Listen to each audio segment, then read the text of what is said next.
जरा सोचो, अगर तुम्हारे घर के हर शीशे में तुम्हें अपनी परछाई की जगह कोई और दिखने लगे तो तुम क्या करोगे? यही सवाल बार बार सना के जहन में गूंज रहा था।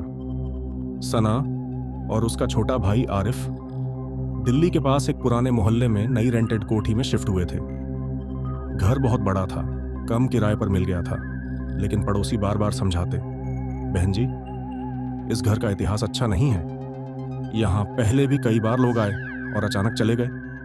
सन्ना को लगा यह सब अंधविश्वास है, पर पहले ही हफ्ते अजीब चीजें शुरू हो गईं। आधी रात को सीढ़ियों पर किसी के चढ़ने उतरने की आवाजें आती, दीवारों पर हल्की खरोंचें दिखती जैसे किसी ने नाखून से रगड़ा हो, और सबसे डरावना, घर के शीशों में उसकी शक्ल कभी कभी धुंधली और अजीब लगने लगी। एक रात सना देर तक लैपटॉप पर काम कर रही थी।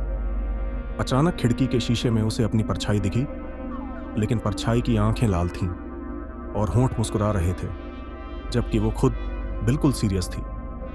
सना डरकर पीछे हटी, मगर अगले ही पल परछाई गायब हो गई। उसने सोचा शायद नींद की कमी की वजह से ऐसा लग रहा है, लेकिन अगले ही दिन भाई आरिफ ने कहा, दीदी, आईने में मेरी तस्वीर मुझे कभी कभी गुस्से में क्यों दिखती है, जबकि मैं हंस रहा होता हूं।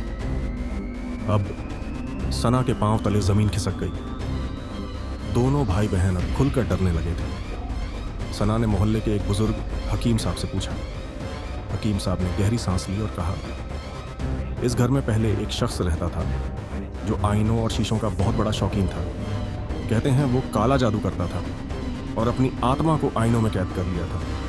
जब उसकी मौत हुई तो उसका साया इन आईनों में रह गया, और जो भी यहाँ आता है धीरे धीरे उसकी शक्ल सूरत भी बदलने लगती है। सना को अब समझ आ गया कि घर की अजीब हरकतों का राज क्या है। अगली रात वो और आरिफ अपने कमरे में बैठे थे। अचानक बाथरूम का शीशा अपने आप चटक गया और टुकड़ों में बिखर गया। लेकिन टुकड़ों में दिखने वाली तस्वीरें उनकी नहीं, बल्कि किसी अजनबी की थीं।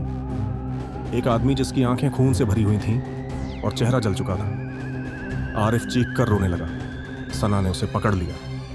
तभी दरवाजा अपने आप बंद हो गया और सारे शीशे कांपने लगे, जैसे अंदर से कोई निकलने की कोशिश कर रहा हो। सना को याद आया, हकीम साहब ने कहा था, अगर कभी वो साया सामने आ जाए तो उसकी आंखों में मत देखना, वरना वो तुम्हें अपने अंदर खींच लेगा।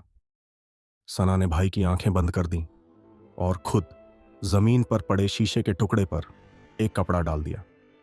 फिर उसने जोर से कुरान की आयतें पढ़ना शुरू की। कुछ देर तक पूरा घर कांपता रहा। फिर अचानक सन्नाटा छा गया। अगली सुबह दोनों ने फैसला किया कि अब इस घर में नहीं रहना। लेकिन जाते जाते जब सना ने आखिरी बार शीशे में देखा तो उसका दिल रुक गया, क्योंकि आईने में दिखने वाली तस्वीर उसकी थी ही नहीं। वहां वहीं जल चुका चेहरा मुस्कुरा रहा था और उसके पीछे